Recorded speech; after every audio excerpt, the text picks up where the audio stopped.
Hello and welcome to this episode of the Don't Tell Me What to Do Astrology podcast. So, I'm going to pick up my microphone because I have to sit back because my back is killing me. Okay, so hopefully this sounds okay. I'm not moving around too much. Okay, I'm comfortable now. So, how's your day going? I feel like we should just take a moment to do a few deep breaths, close your eyes, ground into the space. Okay, so whatever your intention is, whatever your intention is or listening to this episode, I want to do more business content on the podcast, talking about my big main 3 pillars in the work that I'm doing now under my new business, which is just my name, Lisa Kiss. And if you've ever wondered, that is actually my name. I feel like I should do a post on Instagram or vote and be like, do you actually think my name is Lisa Kiss? And I bet you a lot of people would say no, but it is actually my name. It is on my birth certificate. It's my name. The ethnic origin is Hungarian, and it's a really cool name. And I feel like I was born to kind of do something different and stand out with this name that I've been given. And yeah. So Lisa Kiss is all about business, energetics, and astrology, or astrology, energetics, and business, whatever order. Those are my 3 things. So astrology, of course, the natal chart, everything I do is rooted in that natal chart. It is just it has been. I discovered astrology as a kid. My grandma got me really into it. Bless my triple Scorpio grandma. I love her dearly. As I'm mentioning her name, when is the last time I called her? I probably should call her and talk to her. She may call me later if she heard me communicate. She came to me in my dream once and I phoned her and she's like, I was thinking about you. I wanted you to call me. So she came to me in my dreams and I'm like, she gives me the gift of the dreams. I love her so much. And I'm going to have to call her now. Oh my goodness. So where was I going? So she got me really into it. She will phone me and she'll be like, Lisa, I'm surprised she didn't ask me though that it was the full moon. Because she normally, now, oh my gosh, she'll phone me and be like, oh my gosh, where's the moon? What's going on? What does the chart say? She'll ask me and I read her transits over the phone. It's on demand. She's the only person that gets free astrology knowledge and advice. And it's a good test for me though to be like, oh, okay, let me pull up the chart and then I read it. But she got me really into astrology as a kid. She's like, you're a Gemini. Let's read your horoscope. And I was like, oh, cool. I'm a Gemini. I don't know what that means. Now I know what that means. And it's so on point. And I really got into astrology, studying it during my Saturn square, my second one. So it goes square when you're 7, opposes when you're 14, squares at 21. That's when I got deep into it. Then you have your Saturn return at age 28 to 30, which you've probably heard that term. And then you start the cycle again with square, opposition, square, return, square, opposition, square, return. And it maybe happens 3 times depending on how long you live for. And yeah, so yeah, I really went deep into it, and it's rooted a lot of the stuff that I've done even since my Saturn square, rooted with astrology, but really embodying it and not using it using it in an empowering way. And it doesn't lead your life, but it kind of just can help you make more sense of life. And for me, really the growing up process. I'm only 25. I feel like I don't call myself a real adult sometimes, but astrology has really helped me in navigating the world as an adult and growing up. But it's also helped me really navigate my purpose and how I should be doing things in my business. So then that's where the business aspect comes in, right? I like to say I'm a very passionate businesswoman. I am always doing more than one project. And for the last over 4 years now, I've been an entrepreneur. It's been so fun. And I can be really hard on myself sometimes. And I feel like just a lot of entrepreneurs are. And I looked back at all of my income statements over the years, and I realized that from May 2018 to, as I'm recording this, June 2022, I have never missed a month of entrepreneurial income. Now it is varied. Like I have varied different amounts of making like $200 a month, like 1 month when I first started to $5,000. What like 1 month for the entrepreneurial revenue that I brought in. So it's always been a different number every month. That's the funness of being an entrepreneur. But I've never missed a month. I've never had a month where I haven't made some kind of entrepreneurial income. And for the last 10 months, I also have a 9 to 5. So on top of that, like I have entrepreneurial income coming in. And I'm really hard on myself. And then I was like, wait, you've literally generated like self-generated revenue every single month for 12, 24, 48 months in a row. I haven't missed one. And there's a lot of energy that comes with Gemini's, inconsistencies and flaky. And I'm like, not when it comes to my business. I am dedicated AF.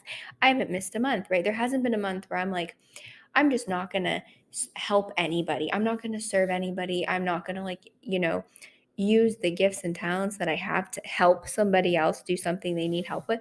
I'm not going to do that, whatever. No, I do that every month. I make sure I'm actively utilizing the, part of my purpose to help somebody else, right? And I feel like everybody should be kind of tapping into that. And it doesn't have to be like a full-time thing. It should just be like, I can do this, so I'll do it 5 hours a week after work or on weekends to literally help people. Like, yes, it brings in another revenue stream for you. That's amazing. That's like the energetic exchange of it. But it's like, hey, yeah, you got yourself a revenue stream and you just help somebody, and then it creates like this ripple effect. And then I'm just really, really big also on women having their own ways of making money. I've watched different women in my life go through things, and I'm just like, oh my gosh, that will not happen to me. And it's almost like this protection, the safety of not just putting all your eggs in one basket. Like, diversify and do more than one thing, right? But don't burn yourself out. And then I mentioned like the energetics of it. For me, my big energetics thing that I teach is meditation and mindfulness, but I do so many energetic practices. It's insane. I tap. I grew up dancing, so I dance now. And if who knows, I'll teach like an energetics dance class one day. I don't know. I did do like dance teaching just for a little bit when I was like 16. Yeah, so like dance, any kind of like workouts, any kind of movement, EFT. Oh my gosh, what else have I done? I've done like hypnosis. What else? I've tried mirror work. There's just like, there's so many things you can do. Well, I've done Reiki. That's energy work too. Self Reiki, getting a Reiki treatment. But there's all these things and they're all like connected. And what I realized is that as a business owner, you need these tools, and you can pick the tools, right? Like I don't particularly use like tarot in any of my business practices, and I really only use oracle cards for like personal. I don't necessarily use it in my business, but those could be the tools that really help you navigate within your business or your purpose, or like the little side business. I don't say hustle. We don't say hustle here on this podcast. The side business that you do, your extra revenue stream, you use the tarot to guide you maybe, or maybe you use your natal chart. Maybe you have a meditation practice, maybe tapping has helped you. Whatever it is, as a business owner, when you're the one in charge and you're making all the decisions, you're literally challenging yourself every day to up level and be like a new version of yourself. And I've literally, my soul was like, let's go start your own business, and I'm like unrecognizable from like 4 and a bit years ago. I'm a completely different person. Did I ever think I would be like tapping my meridian points on my body? No. um but it does something, and it works, and it moves energy. And I've grown a lot just because of the situations that I've like landed in, and you're triggered so much. It's almost like your business is a mirror. And I've Chiron in my 10th house. It's been in my 10th house for a while. I didn't really realize it, but it will be in my 10th house till I'm like 30. So I have like 5 years of Chiron in my 10th house. So I'm literally healing almost like at the top. The healing is done at the top of my chart, through the career, through the public image, but people don't necessarily need to see the healing, but it might come through I have an Aries 10th house, so like leadership. So what I want to talk about quickly on this episode is, because I'm talking about the 10th house, it's one of the work houses. And for me, like right now, there's a lot of healing going on in that 10th house energy, a lot of like soul healing, soul growth. Like if you think of your natal chart as the blueprint, your soul incarnated into who you are right now, and your soul is like, I want to experience life like this because I have never before. And that's what the chart kind of shows you. It's showing you what your soul wants to experience. And so when you look at it from a career perspective, because that's how I like to look at it, right? Like if you're someone who wants to get like a synastry reading or look at karma, like you got to go to a different astrologer. I'm like the business, career, soul purpose. Like let's decode how you're here to serve and how you're here to be like a boss babe. I'm not really a fan of the word boss babe anymore, or like the term like fempreneur. Like no, you're an entrepreneur. It's almost like because men don't call themselves like menpreneurs, right? It's like, come on, no, you're an entrepreneur. Like own that, CEO, businesswoman, even saying businesswoman. But well, I guess businessman is a term. But anyway, so my soul came in and was like, okay, second house, sixth house, 10th house. Those are the career houses. Mine are all ruled by fire. I have a Leo second, Sag sixth, say that 10 times fast, and an Aries 10th. And I'm going to make myself laugh from that. I don't know why. We just had the Sagittarius full moon and I was like giggling and I was like, oh, what's going on? So Sagittarians have humor. So I don't know if that's why I was like, oh, you got to laugh about life sometimes. So second, 6, 10. Say it a few times. Second, 6, 10. Second, 6, 10. 10th. Those are the workhouses. Those are naturally the earth houses, Taurus, Virgo, Capricorn. But unless you're an Aries rising, Taurus, Virgo, and Capricorn are probably not the ruler. Unless you're an Aries rising, then you just go with the year, and that's really cool. So for me, it's Leo, Sagittarius, Aries.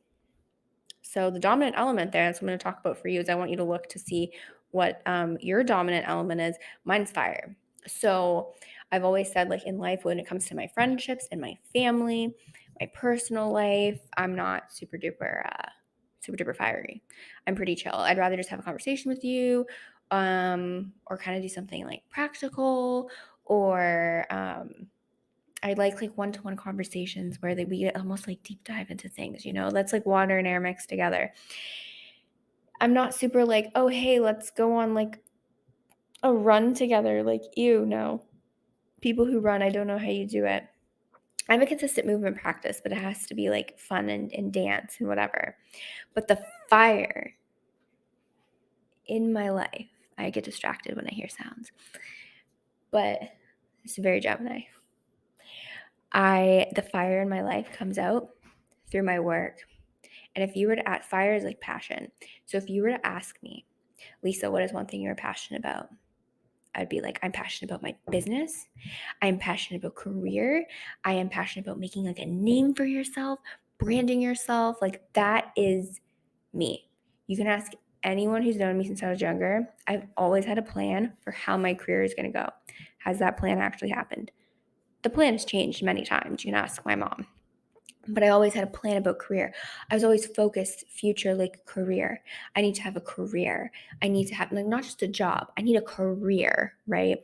I need to be working and like connecting with people and like being recognized and well known and an expert in my field. And I'm passionate about this. I don't want to hit the table, but like, yeah, I was doing like a business coaching session. Like I won a giveaway, first giveaway ever. So fun. And her name's Anna. I'll like link Anna. She's lovely, lovely connection. I feel like soul connection because she's based in Australia. I'm in Canada. I've connected with her. Soul connections. And she was just like, where's the fire in your chart? She's like, I can hear fire coming out as you're talking. And I'm like, I'm a Gemini with a Pisces moon and a Cancer rising. That's water and air. I'm like, and then I have a Mercury, Taurus, Gemini, Venus, Mars, and Virgo. I'm like earth, air, and water kind of all mixed together. And she's like, but so much fire is coming through you. And I'm like, oh, my workhouses, because we're talking about work and business. I'm like, oh, those are ruled by fire. And she's like, oh, well, that's what it is. And I was like, oh my God, yeah, it is. So when I'm in work settings, people might actually think I'm a fire sign or something. I have no idea. Like, I have no idea. I have no idea what people's perception of me is. I don't care. But I was like, wow, yeah. Oh my gosh. So my goal right now is to let my fire really come through with what I do because I am truly effing passionate about it. I don't know if I've sworn on the podcast. I don't know if I want to, but I'm like deeply, deeply, deeply passionate about business and all of this. I'm like, this needs to come through. The content needs to change. Let's go. And so if you also have a combination, so like if you look at 2, 6, and 10, and it doesn't have to be how mine goes Leo, then Sag, then Aries. Yours could be any order like Aries, Sag, Leo, Sag, Leo, Aries, Sag, Aries, Leo. Did I do that one? Leo, Aries, Sag. I just did a bunch there.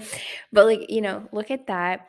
And if you have all 3 fire, you got the same passion, drive, and what you're doing, you need to be passionate about, you need to be excited about, and you probably need to be leading. And you might be a little like, like patience. Like I can't even get the words out fast enough. There's like you have no patience. You just want to go, go, go, go, go, go, head first, dive in. So it's almost like learning to like, okay, woo, things are a process, but like diving in, if something excites you, you go with that. You follow that fire, but do not burn out. Like don't let that flame burn out. And also just be careful not to like scorch other people because I'm that person that I'm like, if you're in my way, like I have a goal over here that's connected to my passions and things that I love. If you're in my way to that goal, I literally will just, hopefully that sounded weird on the microphone. I will push you aside and just run right forward, right? Like not actually run, but I'll just like boop. And I don't care if I have this energy where it's like, if you're there, if you're in my way, boom, the fire just blazes right past you. So that's energy. You always have to watch like the positive and negative signs of each sign and each element, right? Making sure you're not like being rude or like fire can be very impulsive with words. So like making sure you're not like offending anybody with what you're saying. I mean, you're going to offend somebody, but like directly, like I could post online that I'm an astrologer and I've offended like lots of people. I don't care about that. But if I'm having a conversation with somebody, my goal is not to offend them. So, but sometimes I say things and I'm like, oh my God, you can't take words back. So let's say for fire, find your passion, find your drive, and just go. Just don't even like kind of have a plan, have a vision, but just go. Just start taking action, just messy action, and just go for it, go for it, go for it. And like you'll just really be in that energy. Now there's obviously like the second house is money, the sixth house is your routines and service, 10th house is how you're seen by others in this career legacy perspective. We talk about this. There's a program I have been mentorship where I really go like deep into all of this with you over like a 6-month one-to-one mentorship container. And obviously we go deeper in it. But if you have fire dominance, like go for it. Like just literally just go. Don't think, just act. That's maybe bad advice. But with your career, just like you got an intuitive instinct because fire can be really, really, really, really intuitive, just like water, but it's more like flashes of insight. You go with those flashes, babe. You just go with them. Okay, next we're going to talk about water. So if you're an air rising sign, you're going to have the water houses. So like my mom is Libra rising. So for her, it goes Scorpio 2nd, Pisces 6th, Cancer midheaven. Now, if we're using Placidus, you might have some interceptions in your chart. Google what natal chart interceptions are. But and you might have like one house be air and the other 2 are earth or whatever, like whatever your thing might be, you will have more of a dominant one. So just kind of intuitively go with which one that I'm talking about you kind of resonate with, but then look at your chart. Always DM me on Insta if you have any questions about what I'm talking about. Yeah, I'm doing a free class, so like I might link it in the show notes. I will link it in the show notes. Bring your questions to that about this, and we'll figure out your chart, what your work houses are like saying, what your soul is wanting to experience through work. So we're gonna go back to water. So my mom has this. She's my example for the water of service, empathy in careers, intuition, like a nurturing energy. Like you just want to help, almost like selfless, but you got to learn boundaries. Think of how water is just flowing and it's flowing boundless, right? Like, no, set up some kind of wall so you don't completely spill over. But the jobs that you will find yourself in, the career that you want to be in, your sole purpose will be fulfilled through a work of service and helping others. Like people who have, like there's been teachers working with kids, animals. My mom is a social worker of 35 years. That's so water. if you have a Cancer midheaven though, specifically, you might literally just feel like you're meant to be a mom, like actually maybe have kids or fur babies, but just be a mom in some way, like because moms are leaders, right? And Cancerian cardinal energy leader, moms are leaders, so almost like you're leading, but like whatever you're leading from like a more nurturing angle, right? Like my first ever job, I was like 16, and all the ladies there, they were moms, and I felt like I had work moms. So almost like if you have the water houses, you're almost like the work mom to somebody, or that kind of energy, but just very, very like you have to be of service and helping. So I'm just thinking like teaching kids, animals, anything like that. I said animals and I like heard a weird sound. But okay. I live in an apartment, so like there's always weird sounds. So there's a wall behind me that's shared. It just distracts me. So Gemini. Okay, if you're fire rising, so now I'm thinking of my brother. He's a Sag rising. If you are fire rising, so Aries, Leo, or Sag, your work houses are Earth. Yeah. So for my brother, it would be Capricorn, then Taurus, and Virgo at the top. Yeah, he's Virgo midheaven. He's an accountant. So, which is so Earth. So if you have Earth workhouses, that's like kind of what they're meant to be, but you might have a different combination unless you're an Aries rising. You are an Earth dominant in your workhouses. You are literally here to just like do some practical stuff, potentially have a slower career progression. You might end up doing a really boring job. And when I say boring job, I mean like one of those really steady jobs that have a salary and consistency, because you need that groundingness in your career. It could even be that in your life, you're a fire rising, so you're this naturally passionate person, very excitable or a little dramatic, and you have your flair. But at work, you're serious and you're earthy. But in your other parts of your life, you might be a little ungrounded, but work is what grounds you. How you're of service, how you're helping people, that'll be really big too. Like you're just going to want to help and be of service. And almost with earth energy in your workhouses, do kind of like the nitty gritty stuff that people forget. And you're just like, oh, okay, fine, I'll do it. Right. But you like the fact that you're doing it. You like the fact that you're helping people.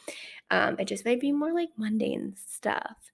Or just certain types of careers or services that are almost like essential or needed. So like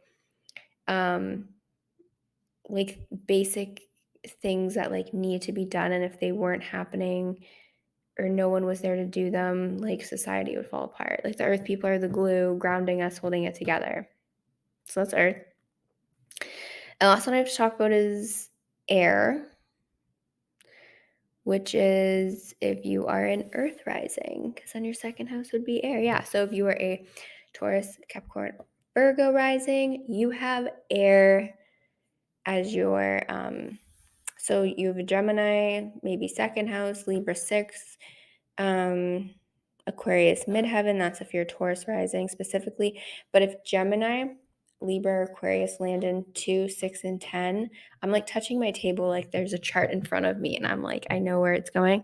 But if you have air, you're going to be in a career that involves people, a more social type career. Like you're going to want to be connecting with people. You most likely won't want to work by yourself. You're going to want to be around others and teams.